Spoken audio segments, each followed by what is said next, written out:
And we are live. Good morning, crypto warriors, and welcome back to the Gentleman of Crypto, episode 1269. Today is Wednesday, December 18, 2024, and I'm King, here to bridge the gap between the community and crypto every day, Monday through Friday at 7 a.m.-ish.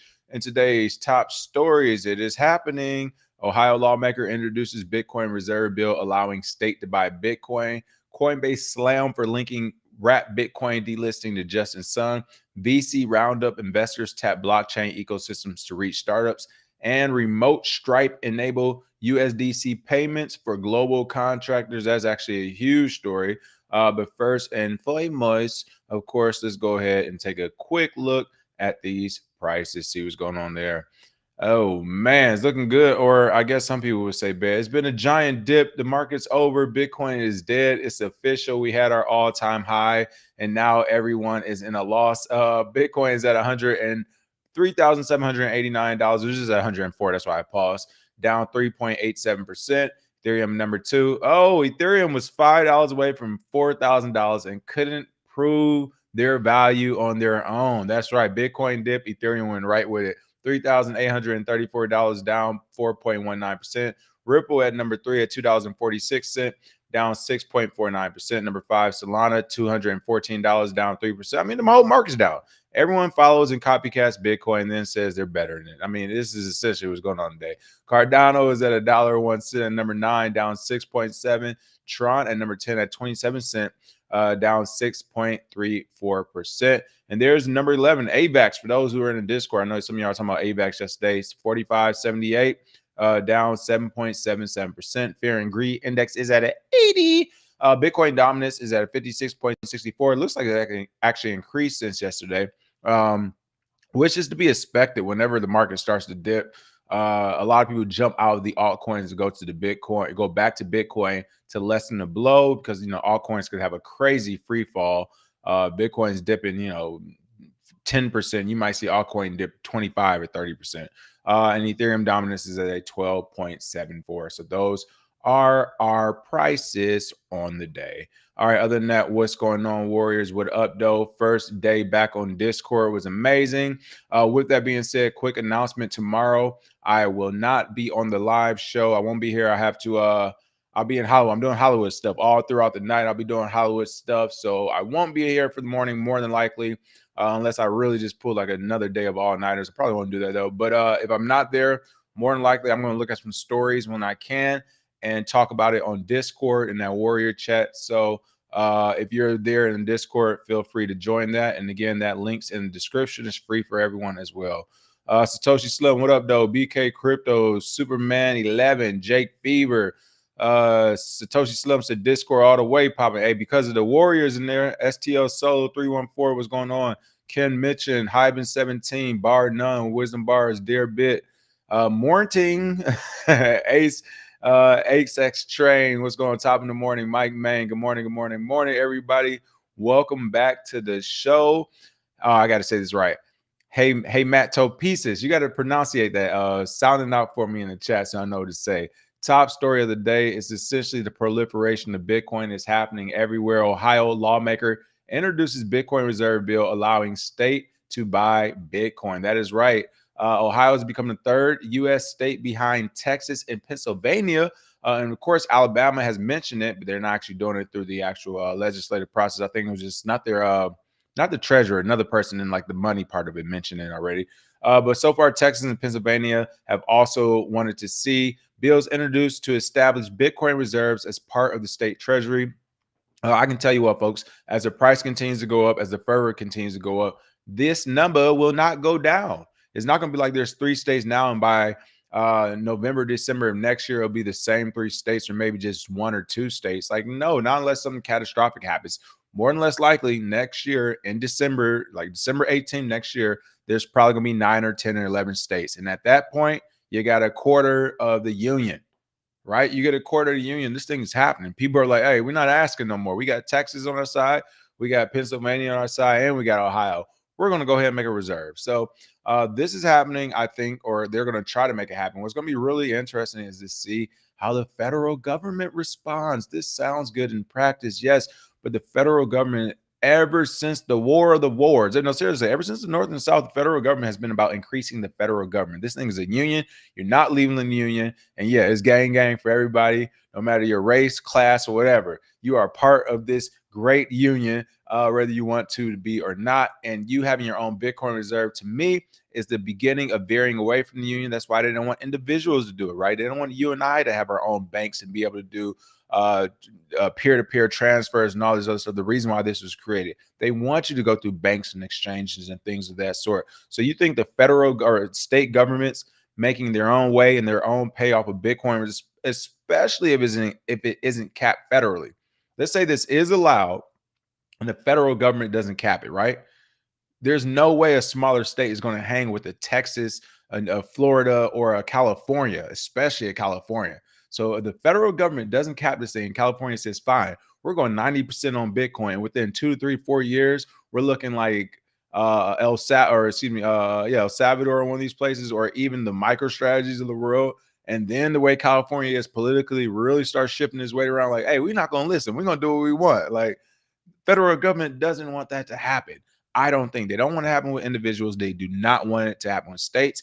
And right now, believe it or not, states, well, I won't say right now, it's been like this historically. States are just as backwards and confused as individuals are when it comes to organization.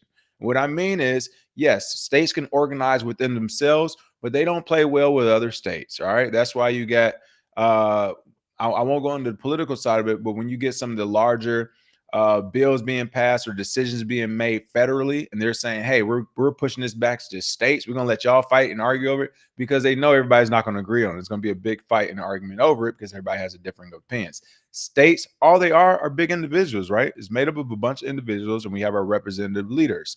So I'm saying all that to say, they don't want individuals with this. I don't think they're going to want states with it. Now, can they stop it? I don't think they can stop it. I think their best bet is to say, fine, you can do a state reserve, but you can't go more than 7% of all gross whatever. And even then, 7% for a California or Texas versus a Pennsylvania is entirely different, right? But it's about to get interesting. When I say interesting, I mean on a historical level, because all it's going to take is a very charismatic, outspoken, and hard-charging governor of one of these states to say, not only are we doing it, fast forward 5, 6 years from now, we've been doing it for all these years, and we're one of the largest Bitcoin holders on the planet. Then it becomes up to them in that state to really abide by the Constitution, the things that brought us together here. Because all it's going to take is for one bad apple to be like, no, we're going to do it all the way our way, and don't let the state agree. Don't let the constituents and say, no, we back our governor. We whatever they're doing, we with it. Oh man, we got us a problem in the union. We have us a problem in the union. So again, this is the third state that's doing it. I do see, of course, the reason why it should be done. It makes sense to me as a Bitcoiner, but it's just one of those things where, will the federal government allow this? Will they release their grasp, their psychotic grasps on humans, individuals, and organizations? I don't think they will. They haven't done it yet. And again, if states decide to do this Bitcoin reserve, last but not least, there might be one caveat. There might be a caveat: the taxes. If the federal government says, fine, you're allowed to do it, but we want 20% of whatever they're going to do it like a hedge fund, the federal government. They're going to be like 20%, whatever you're doing, whatever you're making, we want a piece of it. Okay. That may be the only caveat, but there definitely is going to have to be some sort of payment or kissing of the ring. I don't see the federal government just saying, yeah, Pennsylvania, yeah, Ohio, everybody have your own Bitcoin reserve. Hell, have your own citizens with their own banks. Y'all can peer to peer.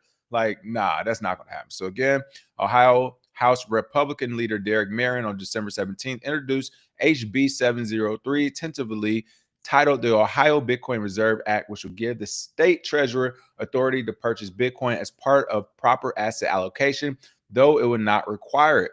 The US dollar is being rapidly devalued, and our state treasurer should have the authority and flexibility to invest in Bitcoin when determining proper asset allocation. Marion said in a statement, Ohio must embrace technology and protect tax dollars from eroding. And see, this is where I'm about to probably confuse some of you all a little bit.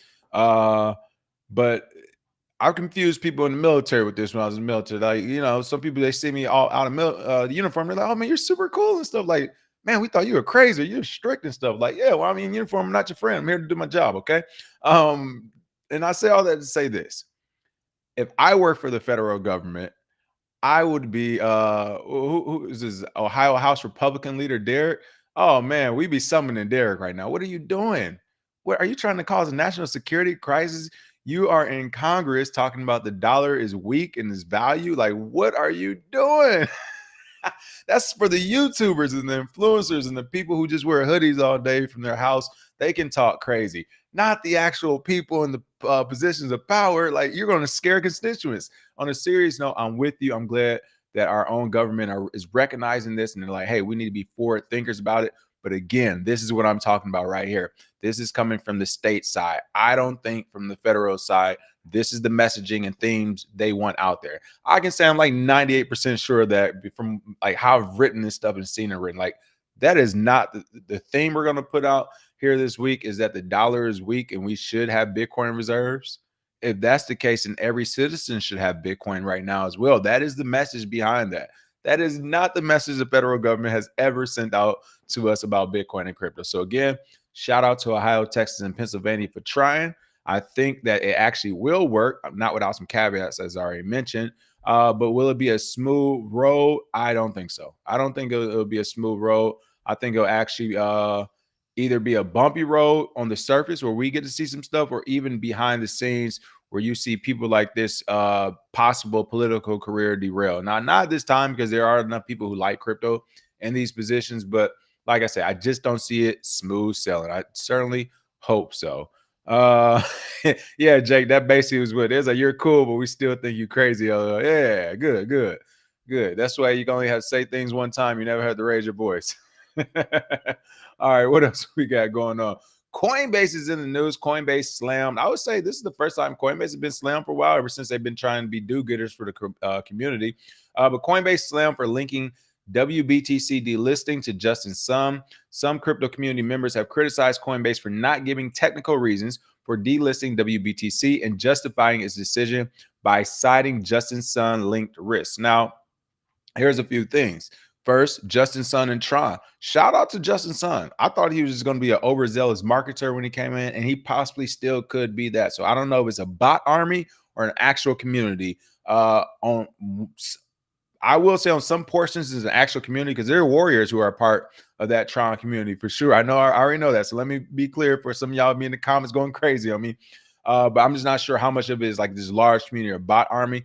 Whatever it is, people like Justin Sun and Tron, okay? I let the market decide years ago. It is what it is. He does things differently. They like him. He's young, charismatic.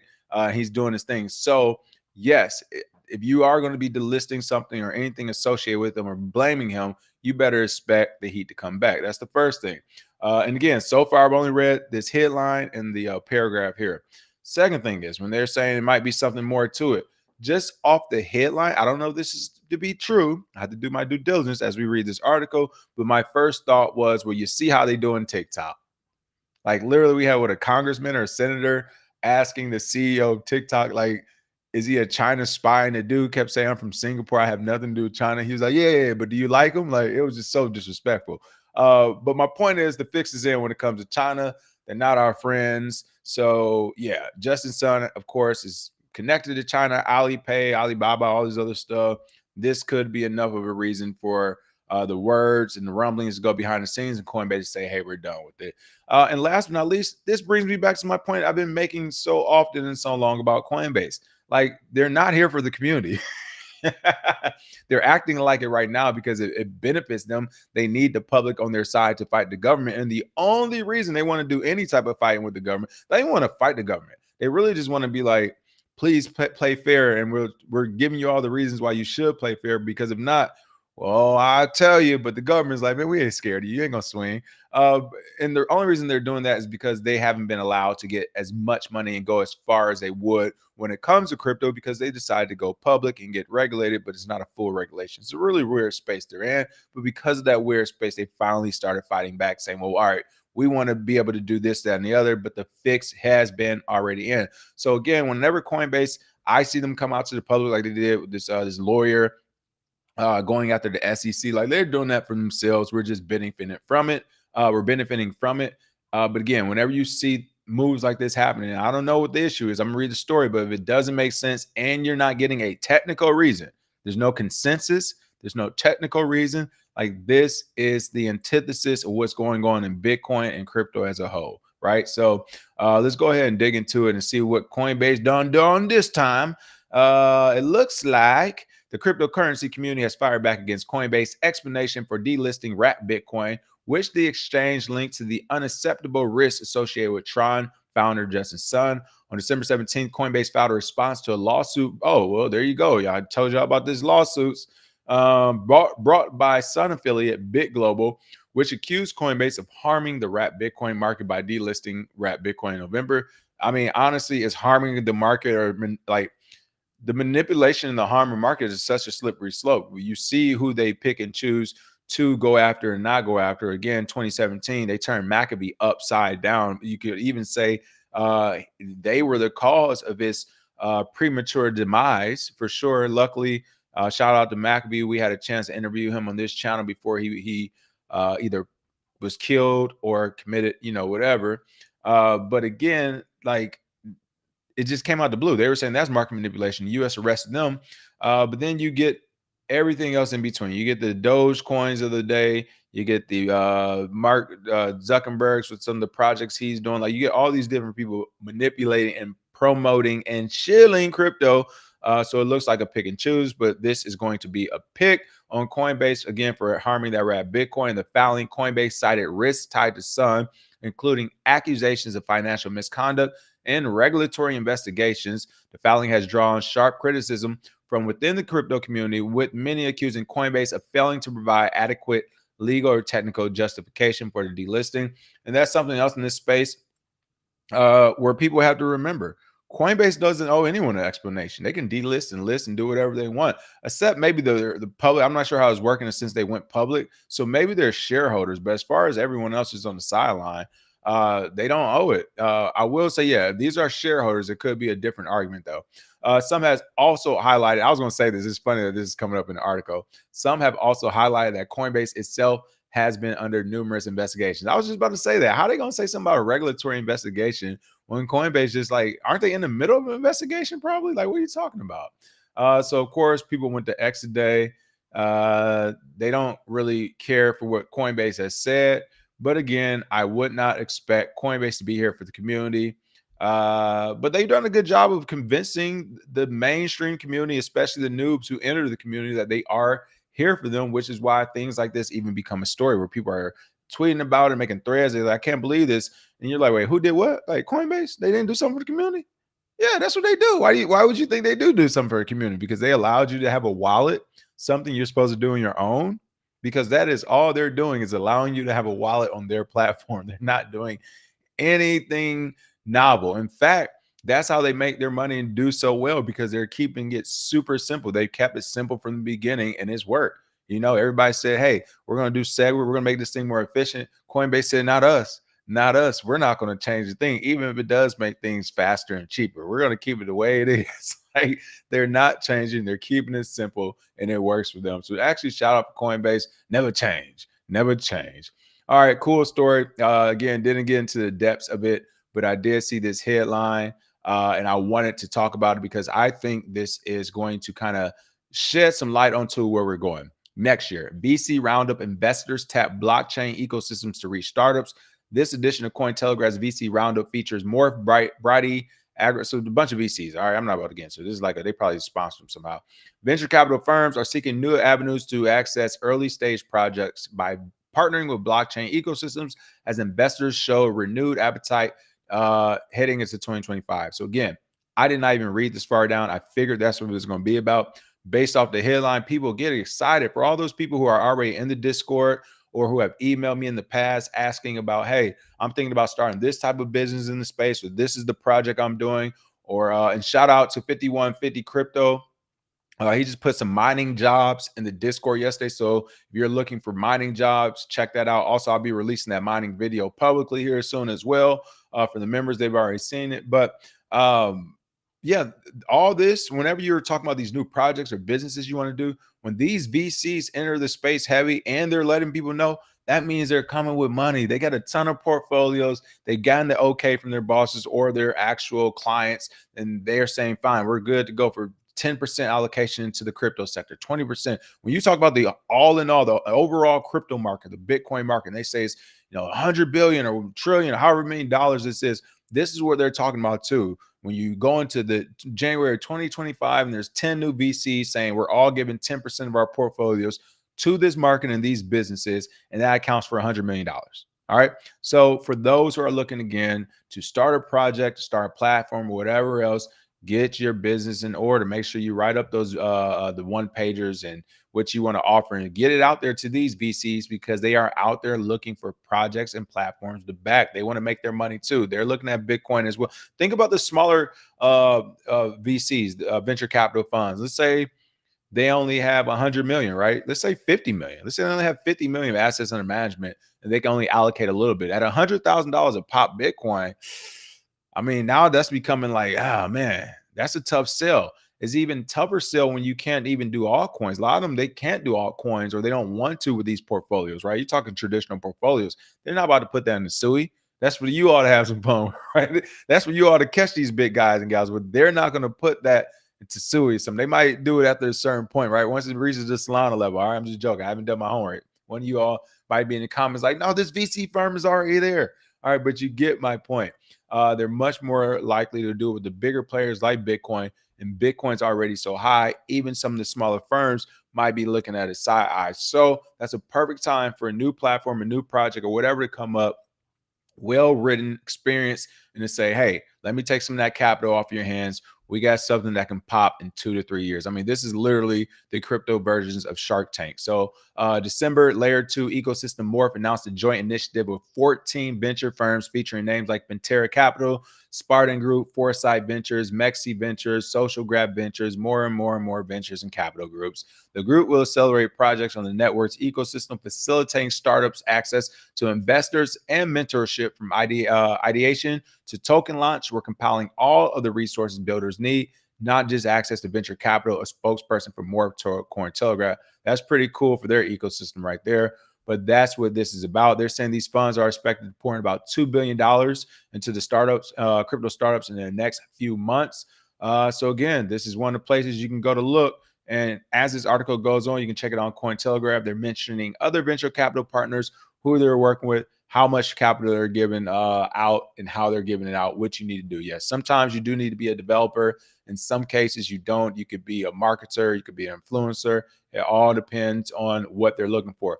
And last but not least, regardless of what they're actually looking for, sell yourself. I always tell people, it doesn't matter what they're looking for. There's a pot of money, and the expectation is to put that money out there and get more back. If you can write up what they need to see, if you already have the project and product of what they need to see, or the community, move forward and make it happen. You never know what they're willing to put their money on. Okay. They might have walked, this is VCs. All right. They might walk into the office after a Vegas bender, not even hungover, but still drunk. And you just say, hey, I just need $2 million. They're like, two? Oh man, I thought you was gonna say more than that. Man, get out my face and take this 2.5 and come back in 2 years or more. You never know. So be on the lookout for those VCs. For all the folks here who are watching, who are into different projects and things like that, for sure. Jake said, yeah, Sui got VCs for sure, but I get you. Yeah, I figured that was the wrong one to say. Well, and the reason why I already knew off the top of my head is because when the hype get going, when the hype train goes, and certain people start telling me about projects, I'm like, oh man, it's got to be a team behind it. And usually, if there's a team, somebody has to pay for it, right? So there you go. Coinbase, like, them ain't my kids. Show me the blood test. Give me the money. Yeah, Coinbase is not going anywhere. They will be here for everywhere. Oh man, that's messed up.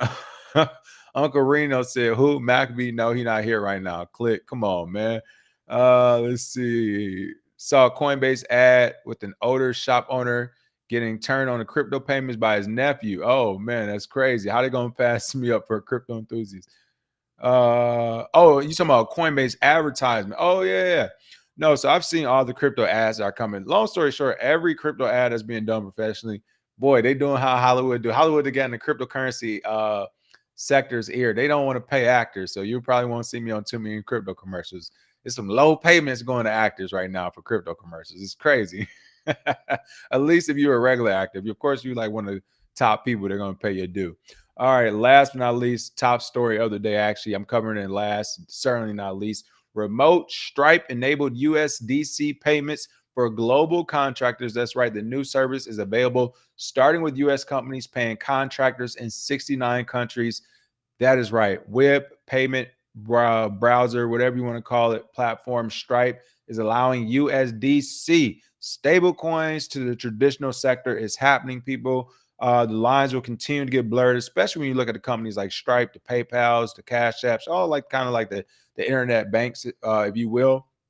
They're going to continue to blur lines and make this easier and easier because, as I said many times before, from a technical point of view, you're talking about like an hour, 2 hours of work max. Like I'm talking on a conservative end, or is that a liberal? It's a liberal end. Like it doesn't take that long. Is like the APIs are already built. It's copy paste code.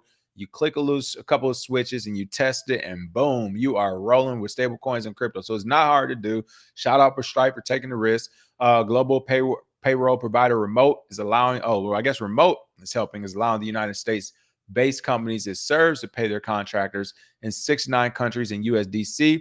The new option is an extension of Remote's offerings in conjunction with payment provider Stripe. Okay, so I see what they're doing. Stripe is saying, hey, the government can't come after us. We just partnering. Oh, is that what y'all happen to do? Oh, it turns out it can work on our API as well. So they're not doing it directly. As they say, they partner with Remote, but this is still super cool because the ability is there. I wouldn't be surprised to see one of these companies either buy each other or just merge within themselves, depending how this actually works in the future, or develop what the other person has. Like if Stripe finally says, like once the government's friendly toward this stablecoin market, Stripe says, all right, we can just do it ourselves. We don't need Remote.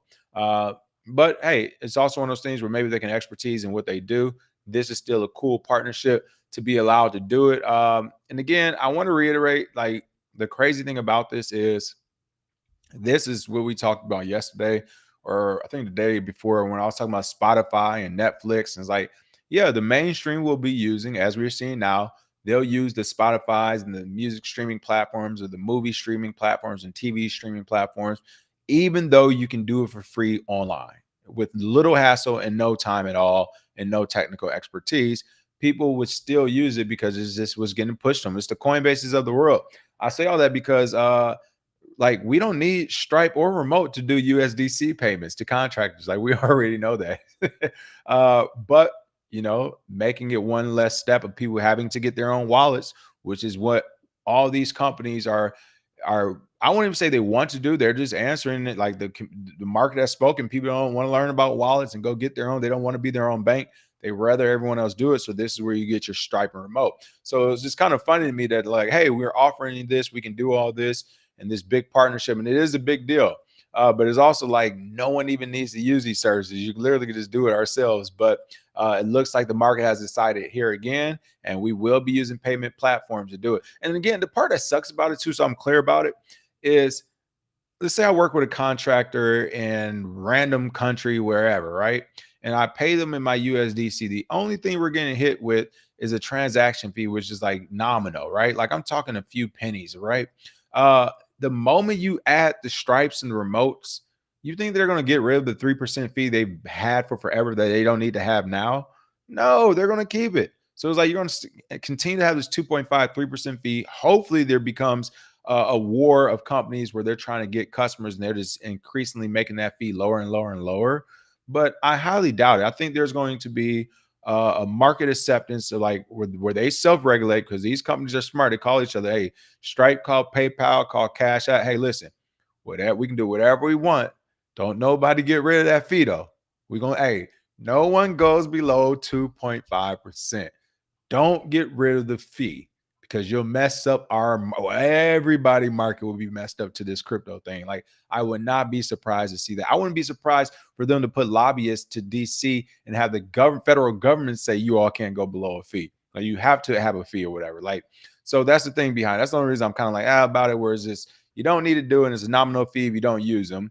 But it looks like everybody's going to use them. So expect like a 3 to 5% fee as you always get. Less money for you and your business. Doesn't seem like a lot when you're doing those onesies and twosies, but start doing 6+ figures of business, and that 3 to 5% means something. All of a sudden, that's like, oh, I could have really spent. I could spend that on a trip, a vacation. Like, what are we doing here? This is a tax.